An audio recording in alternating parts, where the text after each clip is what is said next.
Alors aujourd'hui, on va vous présenter la lactofermentation avec deux légumes assez traditionnels.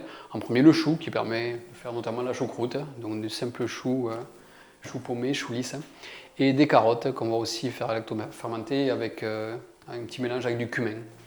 Donc, on va commencer par les choux. Donc la première chose, c'est qu'on va enlever le trognon qui ne nous sert pas.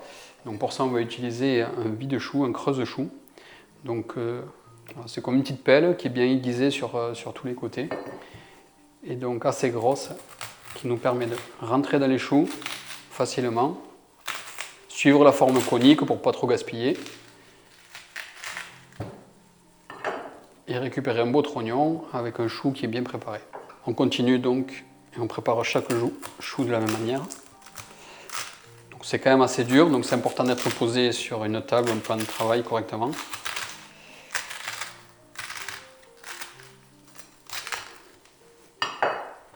Et voilà, un joli trognon et un chou tout prêt. Et même chose pour le dernier. Donc la poignée béquille est quand même très pratique.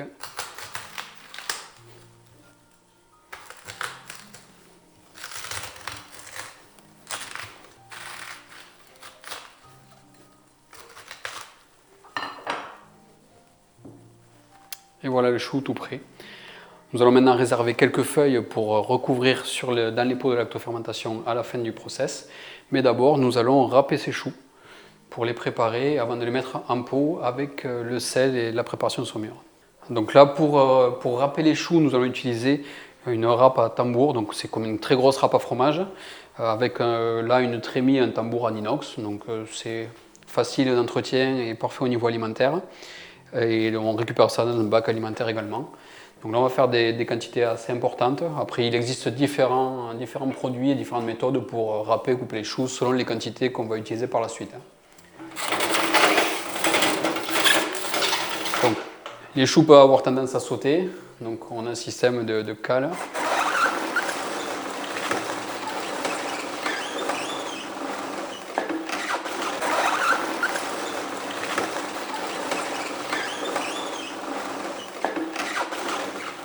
Nous allons maintenant préparer la saumure pour mélanger avec le chou dans le pot de lactofermentation. Donc le premier élément, c'est le sel. Donc on compte environ 7 à 10 grammes par kilo de chou. Donc là, pour à peu près 10 kg de chou, on peut aller jusqu'à 100 grammes de sel. Donc je vais peser ça. Encore un petit peu. Et ensuite, pour 10 kg, on compte environ l'équivalent de 4 cuillères à soupe de baie de genièvre. Donc là, je mesure à peu près.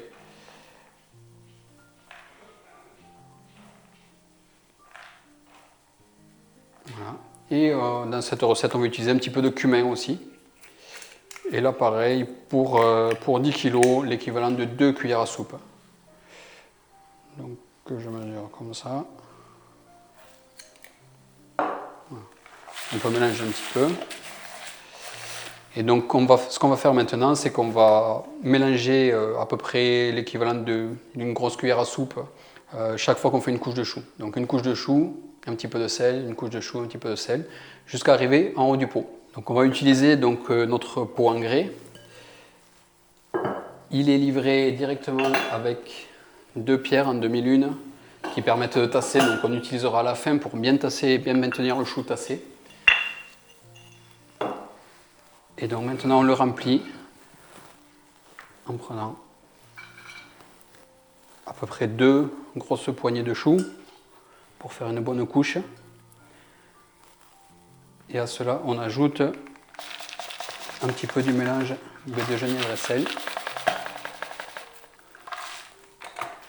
Et on continue comme ça en alternant le chou et la saumure jusqu'à atteindre le haut du pot et le remplir.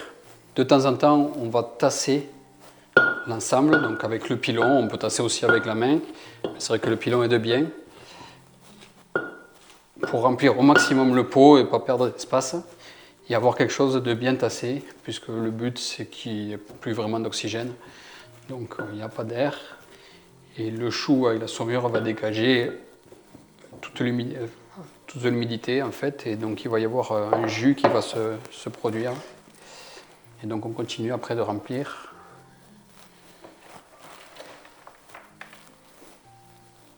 Donc là on tasse un dernier coup pour avoir quelque chose vraiment de bien compact, bien tassé. Ici, donc pour un pot de 10 litres, on a utilisé là aujourd'hui à peu près 9 kg, donc on aurait pu monter à 10 kg en gros pour 10 litres, 10 kg de choux. Donc on garde quand même toujours un espace sur le haut, puisque je vais rajouter quelques feuilles que j'avais réservées, des feuilles entières, pour bien recouvrir par-dessus. Donc on les dispose bien à plat, les unes à côté des autres, pour bien recouvrir l'ensemble. Et ensuite, on récupère les pierres donc en demi-lune qu'on glisse. Donc c'est pour ça qu'il faut garder un peu d'espace pour arriver à les glisser, même si elles sont coupées en deux, pour arriver à les passer et les glisser à l'intérieur. Voilà, donc elles vont garder l'ensemble bien tassé. Il suffit ensuite de remettre le couvercle, donc qui a toujours son petit évent dans la gorge, et on va remplir celle-ci d'eau. Et on va laisser, alors éventuellement 24-48 heures dans un endroit un peu plus chaud, à peu près à 20 degrés, pour que la fermentation prenne bien. Mais on peut le mettre sinon même directement à la cave, en tout cas au bout de 24-48 heures. Une fois qu'il commence à y avoir quelques bulles, on va pouvoir, la fermentation est lancée, on va pouvoir le mettre à la cave, au frais. Et là, on va attendre au moins 3-4 semaines avant d'avoir quelque chose, un bon résultat. Et on peut le laisser par contre traîner beaucoup plus longtemps, pendant plusieurs mois, et le récupérer ensuite au fur et à mesure selon les besoins. Alors nous allons faire maintenant des carottes lactofermentées à l'ail. Donc là, il faut compter pour 1 kg de carottes 6 gousses d'ail et environ 6 g de sel. Donc là, nous allons préparer environ 5 kg de carottes. Elles sont déjà lavées et épluchées. On l'a préparé tout à l'heure. Et on va préparer du coup un pot d'environ 5 litres de carottes lactofermentées à l'ail.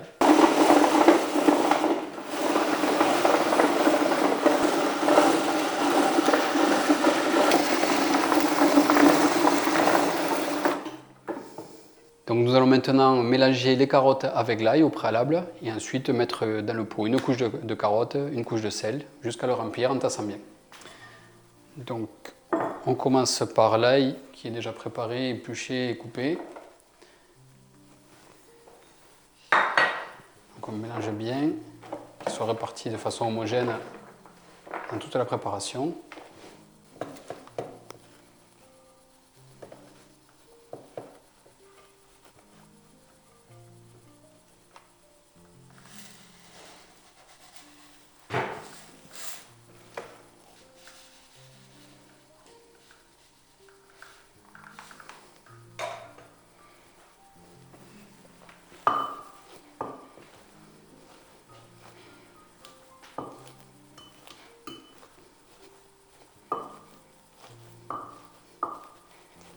Donc on finit de bien mettre les pierres par-dessus pour garder le mélange bien tassé.